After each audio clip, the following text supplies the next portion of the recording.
এই প্রাসাদ নির্মাণ করেন, যা জমিদার বাড়ি বা নবাব মঞ্জিল নামে পরিচিত। খান বাহাদুর, সৈয়দ নবাব আলী চৌধুরী ব্রিটিশ সরকারের মন্ত্রী ছিলেন। পাকিস্তান আমলে রাষ্ট্রভাষা বাংলা ভাষার প্রথম প্রস্তাবক ছিলেন।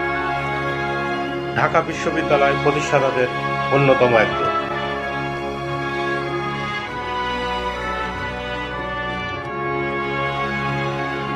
এই নবাব পরিবার শিক্ষানুরাগী ছিলেন, যার জন্য তারা স্থাপন করেছেন অনেক স্কুল, কলেজ এবং বিশ্ববিদ্যালয়।